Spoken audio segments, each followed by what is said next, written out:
The H2O Show on BBC Radio Solent.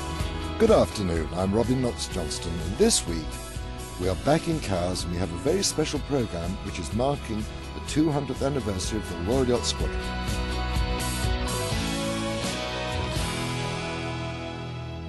Well, Shelley, here we are. We're just standing outside the gates of one, I suppose, of the emblematic pieces of yachting worldwide, the home of the Royal Yacht Squadron, the castle in Cowes. And as we look up the drive, you can see part of the old castle showing there. I mean, it's renowned around the world, the Royal Yacht Squadron at Cowes, but I just always feel like I'm walking into a royal palace whenever I come here. It's got such an air about it. It's just beautiful, and it's just got that real sense of history and, the royalness of it all. And it's all about standards too. It's maintaining standards, standards of excellence in yachting, and indeed the way it's operated. It is a very, very special place. Well, why don't we go through the gate, since we've received an invitation to go and meet the Commodore? Why don't we go through the gate and walk up to the door, and let's go inside.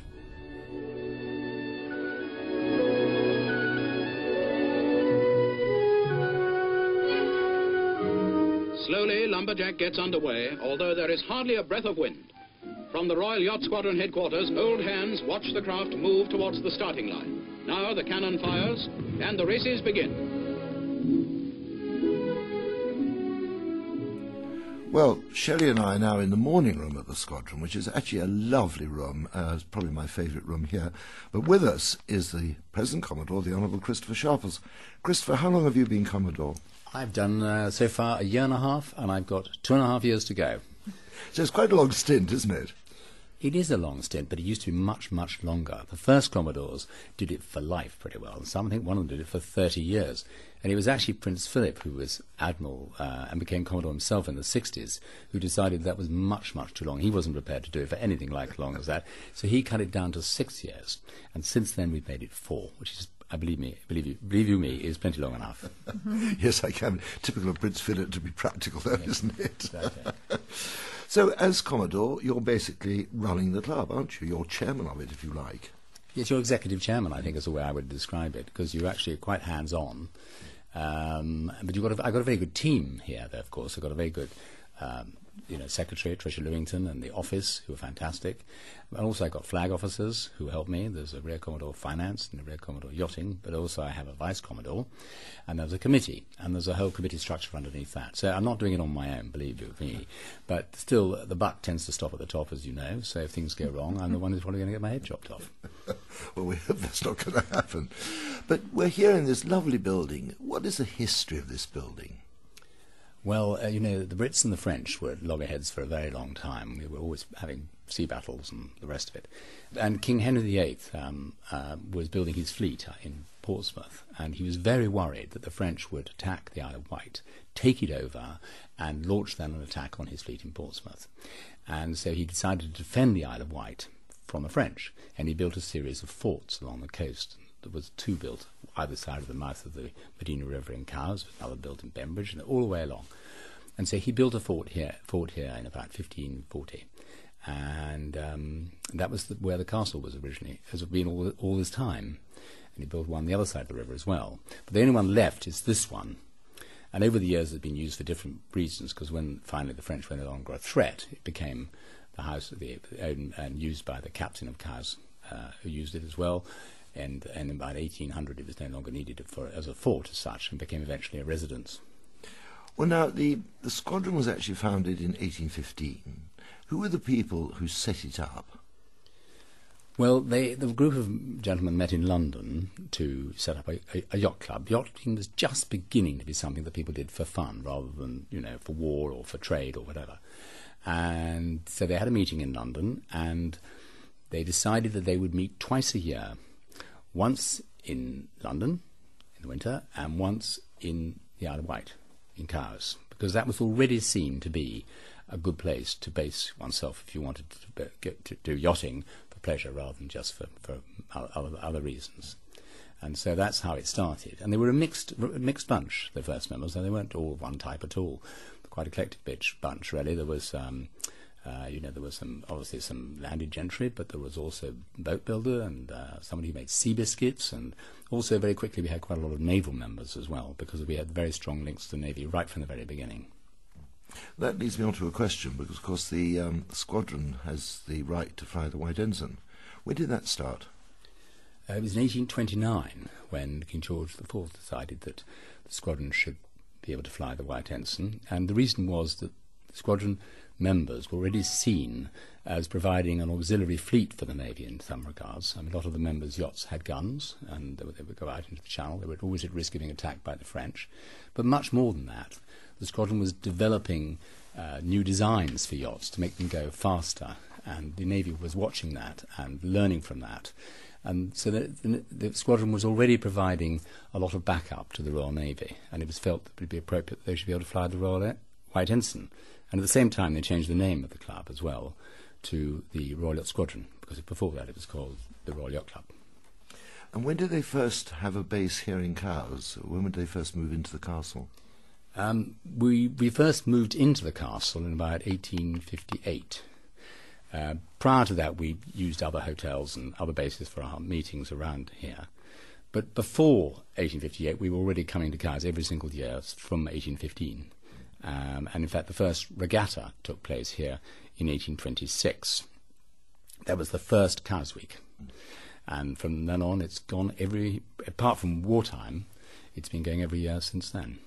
You were saying that in the beginning you had all those the sort of different members, but now it has become a little bit more elite. Who are the sort of illustrious members of the whole over the years gone by? Well, we've had members who've achieved great things over the years. There's no doubt about that. We've had, looking back in time, some of the first members, for example, let's name two of them, because don't forget, in 1815, this was 10 years after the Battle of Trafalgar and a few weeks before the Battle of Waterloo, so it's quite a sort of momentous moment in our history. And two of the very early members, one was Thomas Masterman Hardy, who was Hardy on the Victory, the captain of Nelson's flagship in the Battle of Trafalgar. And another member at a very early stage was Lord Uxbridge, who was to be very famous in the Battle of Waterloo when he had his leg blown off. I don't even know the story, when he was on his horse and sitting on his horse next to the Duke of Wellington, and a cannonball went off near him, and he got hit by the fragments from the cannonball. And the Duke of Wellington looked down at Lord Uxbridge sitting on his horse and said, "My God, sir, I believe you've lost your leg." And Lord Uxbridge, imperturbable gentleman that he was, looked down and said, "My God, sir, I certainly have." Anyway, he went on to be a great character. He got a wooden leg after that, and he was a great character, did very lots of important posts in the United Kingdom, and ended up having this castle here, which became his home when he was captain of Cowes Castle. So he was a Grace and Favour house. He didn't own it, but he was allowed to use it. So he was another one of the very early members. There have been lots of others like that. But moving perhaps in later times, other members we've had have been famous for other things, like for example, Robert Stevenson, who helped with his father develop the first steam engine. Lord Brassey was the first person to ever sail around the world in 1876 to 1877. He came back a great hero and wrote a book about it, and it was marvellous. And another member decided, well, this is John's jolly good, I'll do the same thing, and I'll sail around the world as well. And he set sail, and he got as far as Fiji and never got heard of again. And it was found later that he must probably been eaten by cannibals.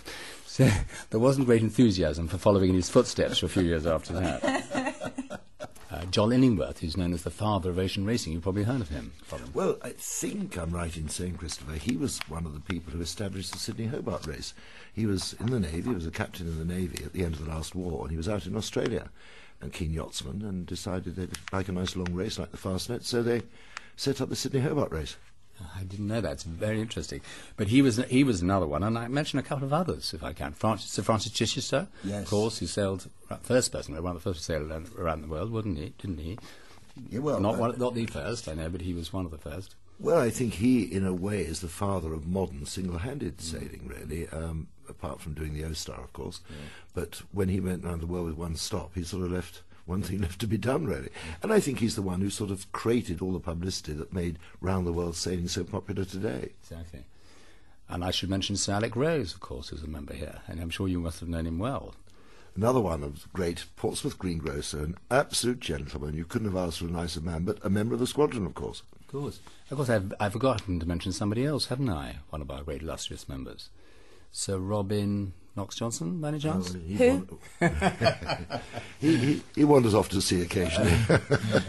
No, Robin, you are definitely in the greats amongst all the members we have in the squadron. No question about that at all. I think we just presented you with a new award, haven't we? You must have more awards. You must have enough cupboard space for all the awards that you've won. Yes, I haven't actually collected it yet. I think we're doing it later on in the summer. I'm away sailing, you see. Well, you didn't tell us about that. What has he won recently? What award has he picked up? Well, we have a yachting trophy every year awarded to the most spectacular, successful yachting achievement during the year. And Sir Robin was awarded that for his race across the Atlantic in the Route de Rhum. Route de Rhum.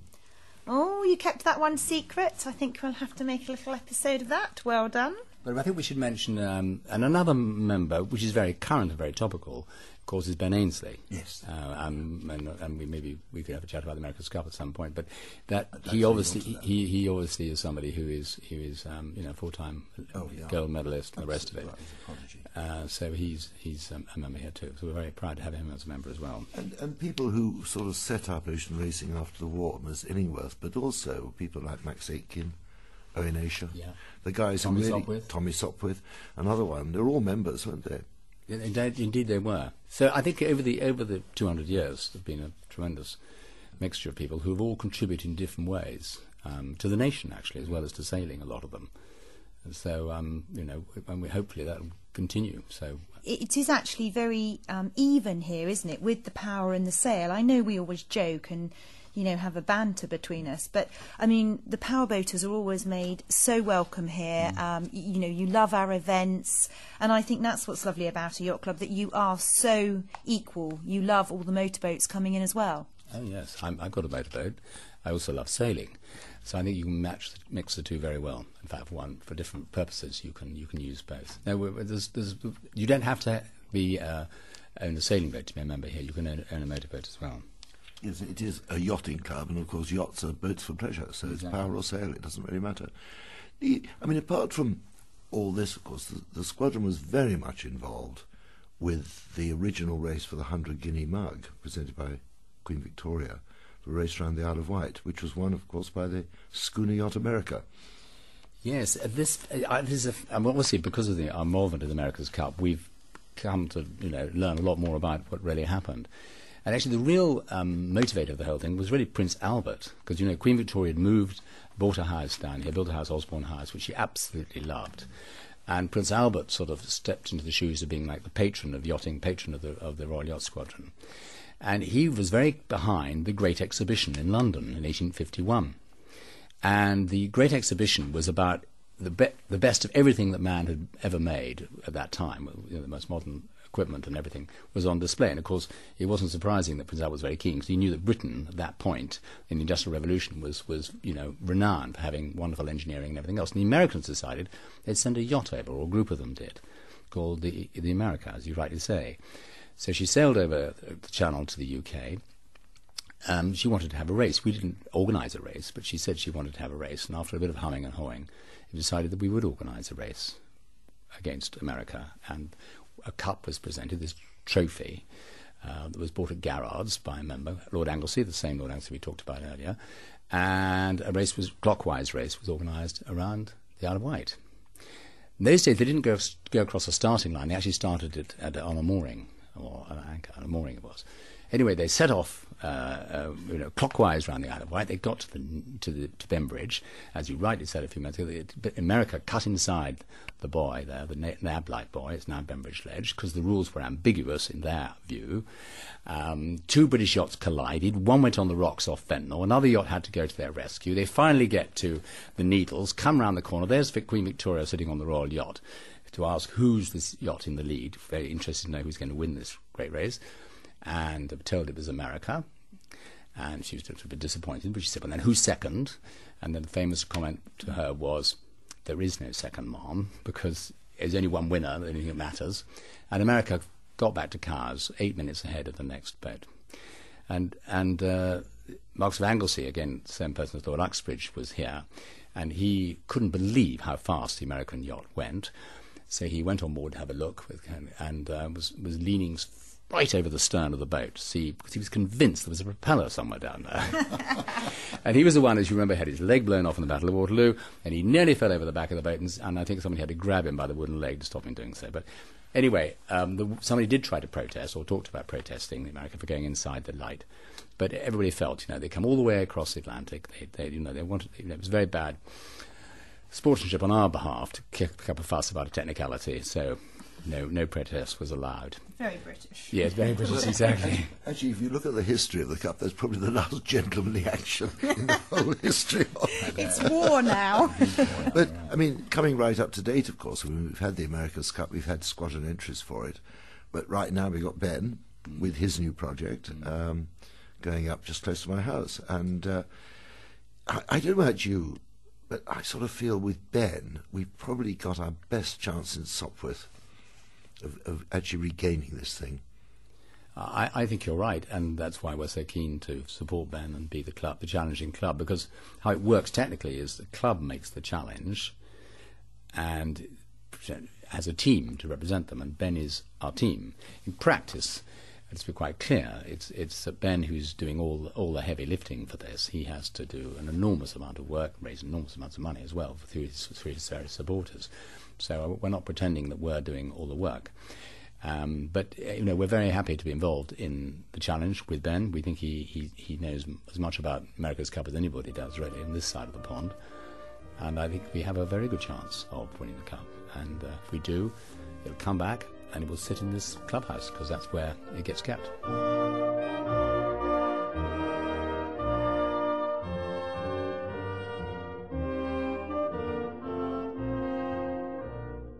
Christopher, this is what we call the platform room, is that correct?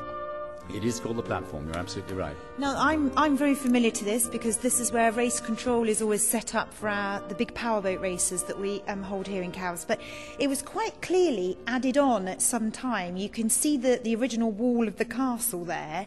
So was there a reason why this was added on? Did they need more space?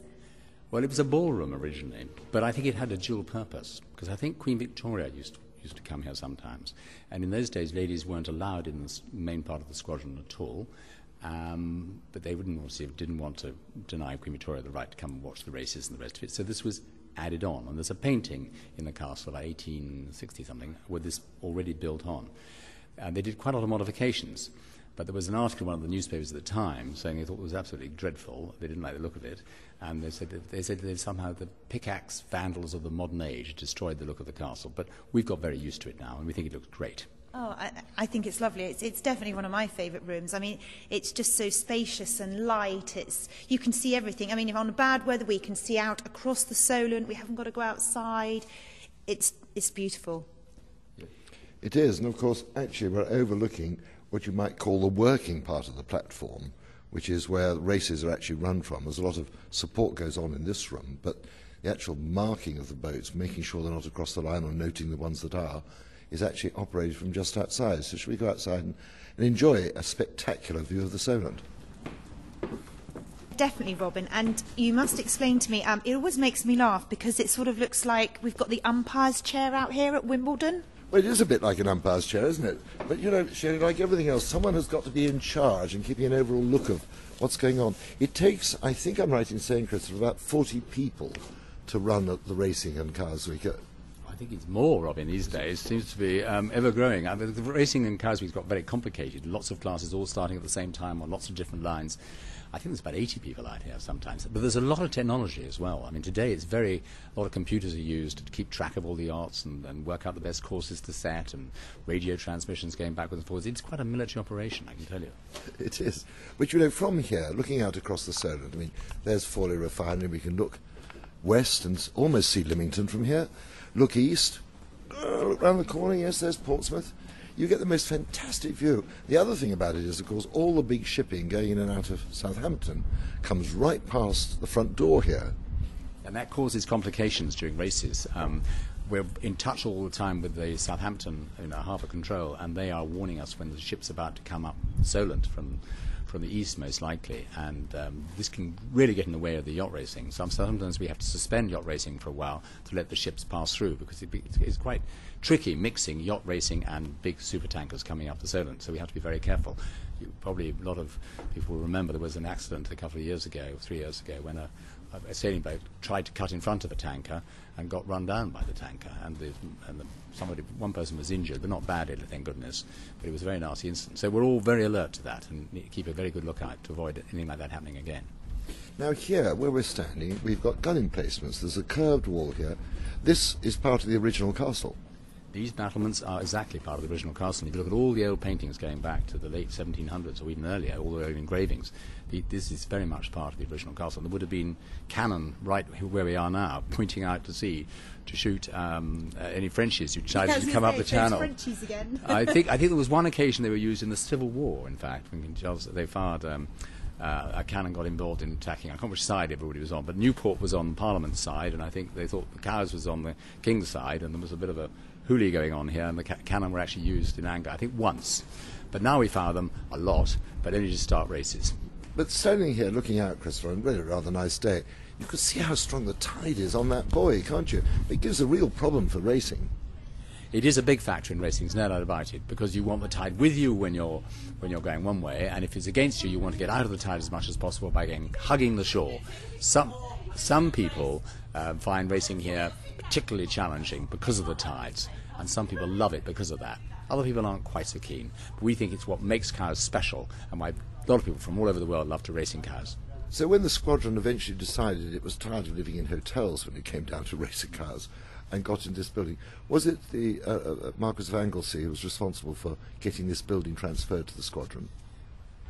He had been living here for a long time, but he didn't organise for us to get in because he'd actually died in 1855, and the Crown then took it back again and didn't know quite what to do with it because it wasn't needed as a fort anymore, and it was then that an approach was made either to us or from them to us, I don't know which way around it was, and we moved in 1858, so 3 years after Lord Anglesey died. But obviously we knew it well because he'd hosted a lot of parties and events here, so we were very familiar with it, and it is the perfect location. I can't think of a better place to run races from than here in the Solent. It's really quite famous, this area here that we're stood on, Robert. I mean, we've done many shows from here. We've watched Cowes Fireworks Night, but whenever you talk to people around the world and you say, oh, we were on the squadron platform, and they're like, oh, that's amazing, I've never been there. It's sort of got that elite feel. I think it rates with the model room in the New York Yacht Club as one of those sort of things that everyone talks about in yachting. You know, the squadron platform, New York Yacht Club model room, you know, these are internationally renowned places for yachting, really, or yachtsmen. But, you know, you mentioned Marquis of Anglesey, and as he died, and the members managed to get together with the government, presumably, and managed to get hold of the castle. I mean, there's an example of a member being actually very, very helpful and very useful, and members actually getting behind to sort these things out.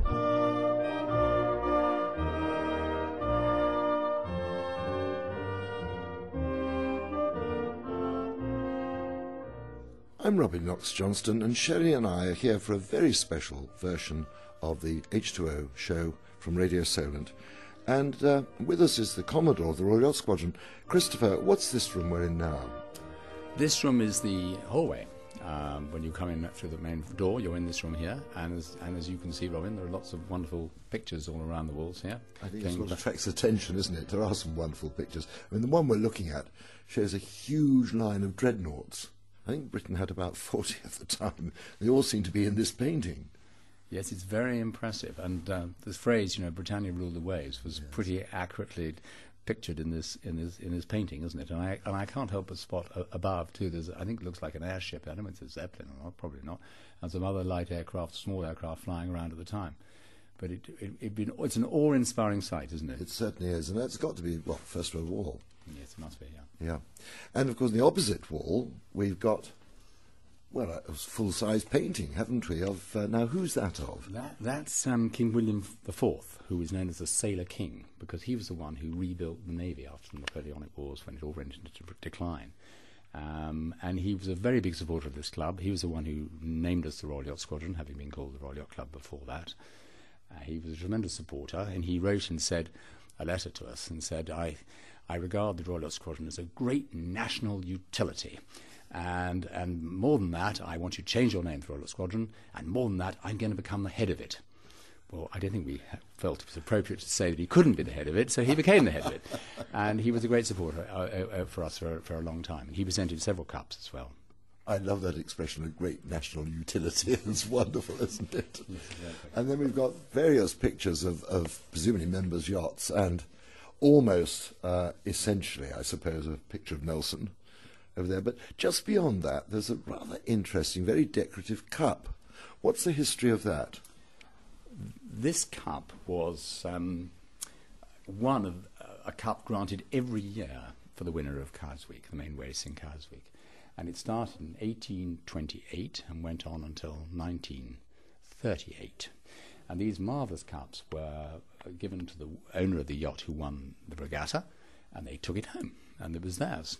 And we managed to get this one back the other day. The family that originally won it put it up for sale at auction, and we pulled together some funds from squadron members, and we were able to buy it back. It's absolutely a marvellous cup, but there's one every single year.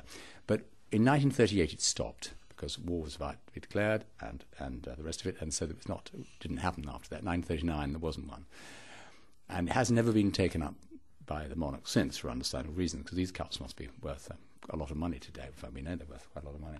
But I'm absolutely delighted that Her Majesty the Queen has said that due to our bicentenary in this very special year, she is presenting a Queen's Cup for us, which again will stay here. So that's fantastic news and very, very generous of her indeed. So that long tradition is going to have one more year in 2015 when we will be having a Queen's Cup. I just love the whole heritage of the building over there, and I've noticed something, Robin, that's really made me laugh. Look over there in the wall. There's a little sort of, it looks like a safe that you could sort of, I don't know, open up and put your money in or something, but it says the Servants Fund. So is that the tipping box, or what do you think they did in the old days, Christopher, with that? I think it's what's still used today sometimes. If somebody comes and a guest comes here and has a lovely time and gets very well looked after by the magnificent team we have here, then they will leave something in there to show their appreciation. And in fact, we encourage that. Amazing. I mean, you talk about the magnificent team, and I have to say, in personal experience, I totally agree with you. Christopher, the squadron is a working building, just like all the other clubs around the world. But what are the sort of day-to-day things that you do here in the club, apart from obviously Cowes Week and prize givings? Well, any club is really for the benefit of its members. That's why they join a club. And this club provides lots of activities for the members. So there may be, obviously we run races, regattas. We run regattas for other people outside here as well, because a lot of people want to have racing from this venue. But we also have dinners, we have celebratory events. People's daughters can get married here, or they have their receptions here anyway. So it's used by the members for all sorts of reasons. In the winter we have lots of weekend events. We have a history weekend where we have great people come and talk about major historical events. We have a cruising weekend where people talk about their plans for cruising, whatever. So there's something going on here all the time. The winter is obviously a bit quieter than the summer, but nevertheless, most weekends there's something happening here, if not during the week as well. And of course, one shouldn't forget that the club is very active in sailing, so they also run courses, don't you, for race management and that sort of thing? Yes, I mean, it's terribly important that the squadron is a proper sailing club, not just a social club, because we don't want to be just a sailing, we want to be relevant in the sailing world as well. And to do that, you can't stand still. You've got to keep moving forwards. You've got to keep upping your game. You've got to improve the number of services you can provide when you're running regattas. You have to train people up to be race officers, national race officers, international race officers, whatever. So we're always very conscious of the fact that our prime raison d'etre is a sailing club, and that's why we're very keen to have as many members as possible who participate in racing and sailing. Doesn't have to race; they could cruise as well, and that's why we're so delighted to have Sir Robin as a member here, because he's one of the best examples I can think of somebody who's very keen on being out on the ocean wave. But a very good initiative that started just over 10 years ago was by a member setting up a training scheme for young people. In fact, a training week, isn't it, that happens in every spring holidays, really, Now that I think has been fascinating, the way young people have been encouraged to come out, join squadron members and learn to race. Yes, it's a great initiative, and I call it sort of, kick the tires, light the fires, because a lot of young people had never been out on the water. I'm talking about young, these are sort of 16, 17, 18, 19-year-olds probably mainly, and who just get a taste of it, and every 2 or 3 days. And a lot of them, not a lot, but a percentage of them will come back and get more stuck in and get more involved and maybe get a berth on a sailing boat in Cowes Week and so on and so forth, and one thing leads to another. It's all about creating opportunity, because if you've never had the chance, how are you ever going to know whether you're going to like it or not? Christopher, you were talking about membership just earlier on, and obviously recently you have just allowed ladies to become the members, so God bless her, if Queen Victoria was alive today, she'd be allowed anywhere in the house. She certainly would.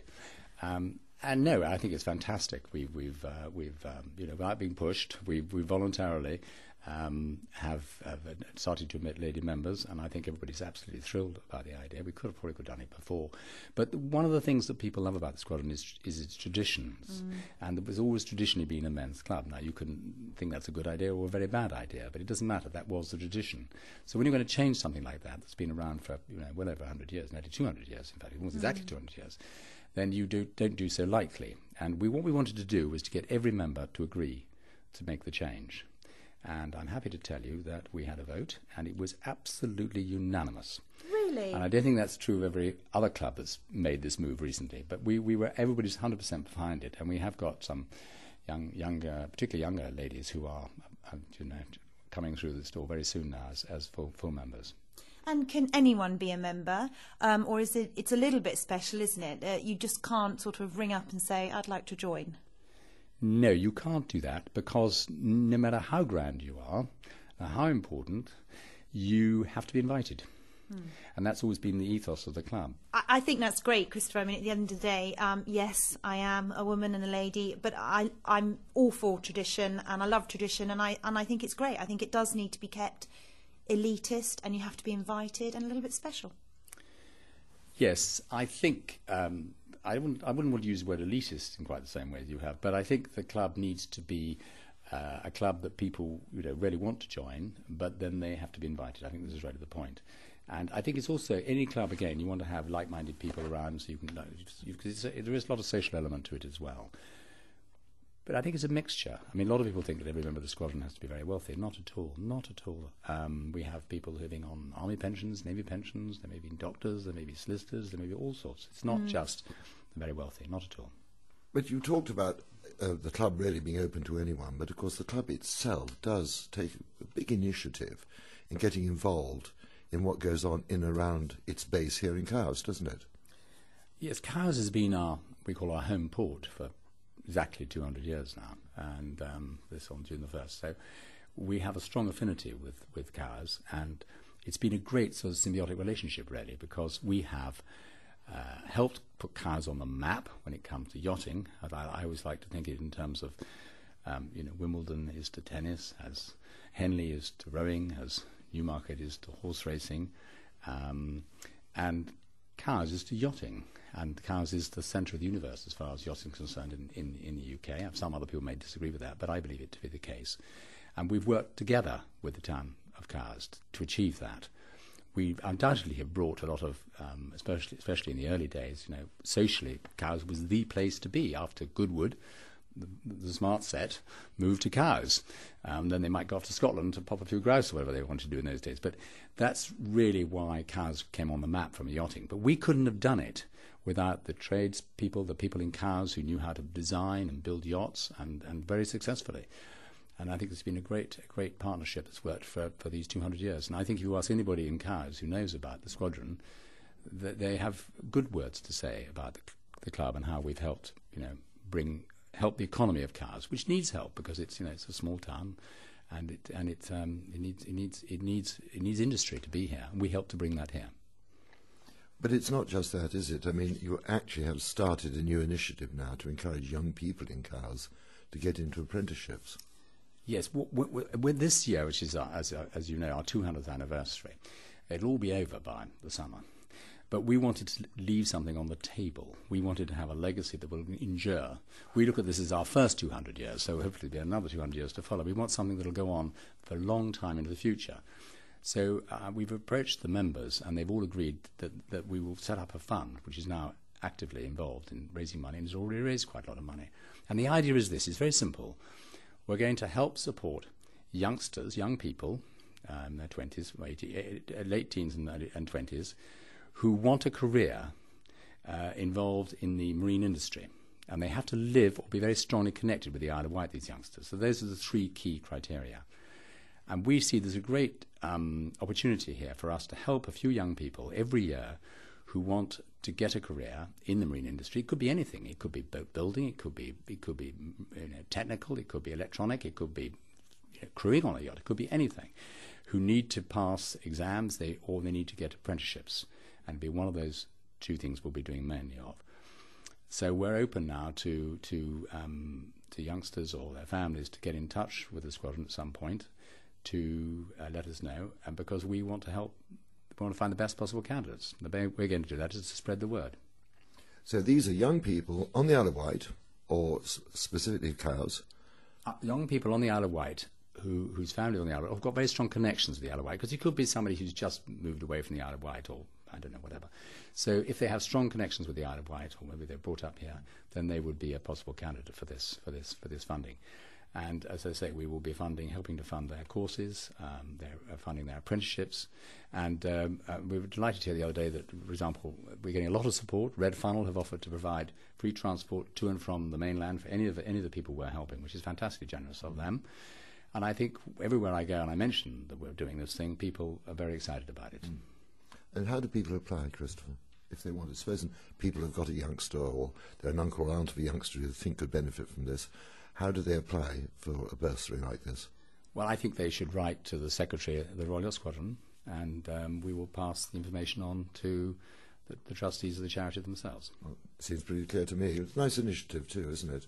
You know, trying to help promote. Well, we realise how fortunate we all are as members to have had the opportunity to go sailing on our own boats and have a wonderful time involved with the sea. And I think it's absolutely right that we should try to put something back on the table, as I said, and help some other youngsters to achieve the same sort of goals.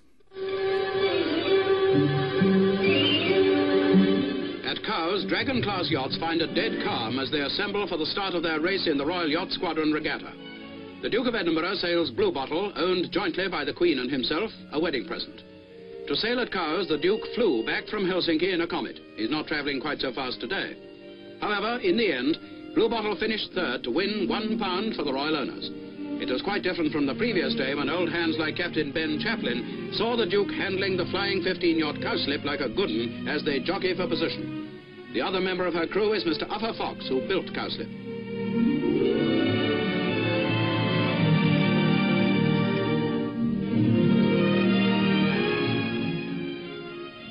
It's about time for the third gun now.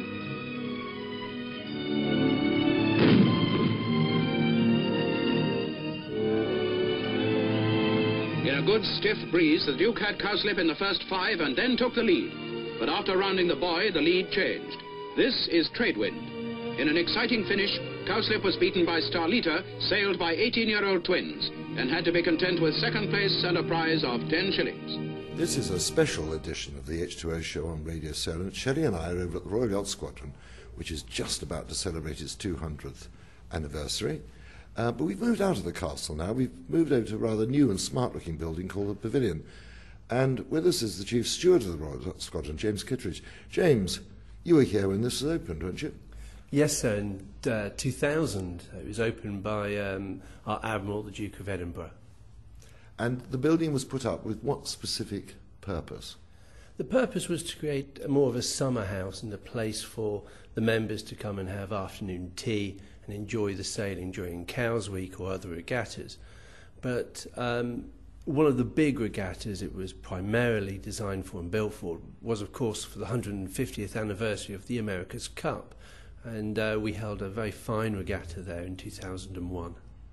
Yes, I can remember the Solent looking at so much history of the America's Cup, the actual boats that have been involved. It was a wonderful occasion. But we've got this wonderful building out here. Again, we're overlooking the Solent. We're right next to the castle. The castle's just slightly to the east of us, looking straight up Southampton Water. This must be, I mean, it's not just the squadron who use this building, is it? It's other people can come in and use it as well. Yes, of course. The castle, over the years, we've tried to open up the club, be more encapsulating of the sailing, of yachting, and of course trying to help out organisations, charities and people of Cowes to come enjoy the castle. This helps also our reputation, but also helps the castle keep on going on a monthly or annual basis, keep up with refurbishments and costs. So we have lots of outside functions come and use us. How many people can you sit in this for a dinner? The most I've done has been 372, and that was a logistical nightmare. But we've got a good kitchen staff and a good waiting staff here, so we can do these. We do really good functions between 60 over here, right up to about 200. That is a nice, easy function for us. And of course, anybody from the outside can just ring up the squadron and say, can we rent the building? No, we still are a club, and as such all functions need to be headed by a member of the Royal Yacht Squadron. Well, I mean, I've spent many a happy day in here, so have you guys, with powerboat racing. I think we've had many a prize giving in here, and our briefings are held here as well, so it's a wonderful place. I mean, you can't get... I don't think there's a better view. Do you think, apart from the pavilion, the platform? From the platform, this has got to be second best. If you've got 200 people here for a dinner, James, how many people have you got working under you to organise that? Well, you're looking at about one member of staff to every 10 members or guests that are there for the function. Plus, you've got waitings, bar staff, as well as stewards. And then on top of that, you'll have kitchen staff. So for 200 people, you're looking at about 32 members of staff. And they're not squadron staff, permanent squadron staff, that's bringing in people from Cowes? Yes, the majority will be part-time members of staff, and we have lots of young people who come from the local schools, who are doing their A-levels, and they come and help us with the function. But then, of course, we've got about 22 members of permanent staff here at the castle, and of course we're here for every function. Well, let's go inside and have a look at this pavilion. Thank you, James. I wondered if poor James knows how many events he's got coming up this year for the 200th anniversary. I think he's going to be working 24/7. I've told my wife I'm not available till mid-September. Perfect. Thanks so much. Thank you. Cowes Week, the world's most famous yachting fixture. And yachts of the Royal Thames Yacht Club have a busy programme of 14 events ahead. From the Royal Yacht Squadron, the gun gives the signal. And away go the X-class boats to a fresh southwesterly breeze.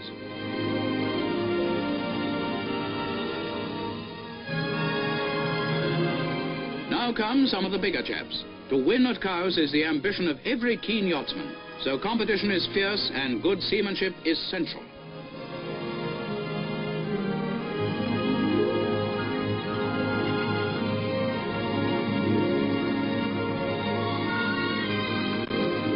Passing guardship Finisterre now. The one we're all hoping to see winning on the day is Blue Bottle with the Duke at the helm. That would really give Cowes Week a royal fillip. So, Christopher, what have you got lined up for James to get through this summer for the 200th anniversary? I think he was telling the truth. He's going to be a very busy man. We've got a lot on because after we leave London for when we have our celebrated dinner to mark the 200th anniversary in the same site we met in 1815. It's not the same buildings, knocked down, but exactly the same site. We moved down to Cowes and we have a regatta here. Really, a regatta more for the members than anybody else. And we're going to be doing some racing and we're having parties and all the rest of it. And we've got our Admiral's going to be here, the Duke of Edinburgh will be here, and quite a lot of other royal families are coming over from Europe as well, and other members of the British royal family will be here. So it's going to be a big event, and at the end of it, we hope we'll have a ball on the Saturday night, and we've got a firework display as well, our own firework display. So it's going to be a big shebang. And can the people of Cowes and the locals, obviously they probably can't come to the ball and all the regattas, but can they come and watch the fireworks and be part of the, you've said that you've worked so closely with them over all of these years. Can they come and enjoy all of that? Absolutely they can. The green will be the place to watch the fireworks from on this occasion, because in Cowes itself there's a firework display which you watch mainly from the parade ground, but the green, which is just to the west of where the squadron is now, the green grass area, that will be a magnificent place to watch the fireworks and to watch the racing, because we're going to make sure that in our regatta the yachts come right close along the Isle of Wight, whereas they haven't been doing so much of that recently. So we want to make a more of a spectacle of it as we can. Now that's June, okay? So then we move forward to July. We've got other things in the meantime, but the main event in July is about 50 yachts, of which Sir Robin is one of them, crossing the Atlantic to come and do a race across the Atlantic, leaving at the end of in early July, and they will be arriving in the middle of July, towards the end of July, and participating, a lot of them, in a regatta we've got here, an international regatta. We've got yacht clubs sending teams from all over the world, youngster teams and some, as well, and there will be a couple of hundred yachts here probably participating in that event. And that will culminate in a big party at Osborne House to commemorate the end of that week. That's the international event, with all the clubs coming from all over. That'll bring a lot of people to Cowes, a lot of business to Cowes, we hope very much, and that's part of their celebrations as well. So Cowes is actually sort of Sir Robin's finish line, so are you sort of giving them all time to come in, or are they all going to... I don't know. If you race across the Atlantic, are you all going to finish within an hour of each other? No, I think we'll be more spread than that. The tragedy of this is, it means I miss all the celebrations in June, because I'm the other side of the Atlantic. But we're going to be in a hurry to get back, because we want to be back here for the Osborne House thing, certainly, and the other events, because I think it's just going to be such a fantastic occasion, this, and I don't want to miss any more of it than I have to. So that's July, Christopher. Are we celebrating still on into August, or by that time we're all going to be exhausted? I think we'll still be involved in Cowes Week, which follows on after that, and then there's the Fastnet. I think that might be a little quieter for us than it has been up till then in this year. Members will have all been partied out, I suspect, by then. But then we go back to a normal year, and we certainly will be here to support Cowes Week and the Fastnet as well. So I think the end of July is definitely the end of our particular celebrations. Well, it's always busy here for you anyway. The fact that you can actually fit an extra celebration in July for the 200th anniversary, I think, is very well planned. There's a lot of planning going on this, I can tell you, and every day we're having, every other day we're having meetings about it, trying to get it all to run very smoothly. And I'm confident we'll get it right. The one thing, of course, we can't control is the weather. But God willing, we will have fair weather and good breezes, and everyone will have a wonderful time. And then on to the next 200 years. Exactly. What does the next 200 years hold for the Royal Yacht Squadron?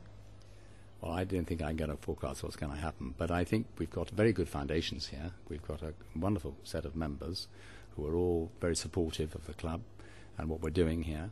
And I just think that will continue.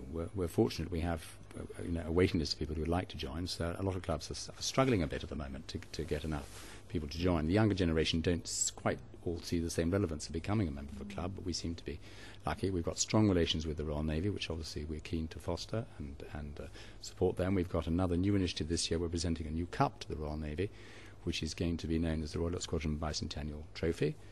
It's been donated by somebody called Sir Donald Gosling. It's going to be presented to a young naval officer who does something quite exceptional during the year. It could be at sea. It could be a great feat of seamanship or bravery or navigation or whatever.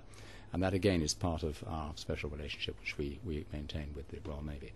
So I think all those things will keep in step, and I'm very optimistic about the future. Well, Christopher, thank you so much for your time and taking the trouble to show us around. It's very interesting to get a little bit more of the inside of what happens here and the history of the club, because I don't think people realise just how influential it is, and indeed how active it's still, very active it still is in sailing. And I think from everyone, congratulations on the 200th anniversary, and here's the next 200. Sadly, we won't be here to celebrate, but we'll be looking down from a cloud somewhere, no doubt. Well, Shelley, what do you think? It's one of my favourite places. I'm always very honoured to come here, so it's been it's got to be one of the best H2O shows. I hate to say it, but all our best H2O shows are on the Isle of Wight, aren't they? We love the Needles. Yes, we've done Cowes fireworks and Cowes Week and everything, and back at the Squadron, this is it's been an amazing day and a real insight, and Christopher was just a mind of knowledge. It was fantastic. Yes, I think it's fascinating to get across, I know from my own personal experience, just this place runs like a well-oiled machine.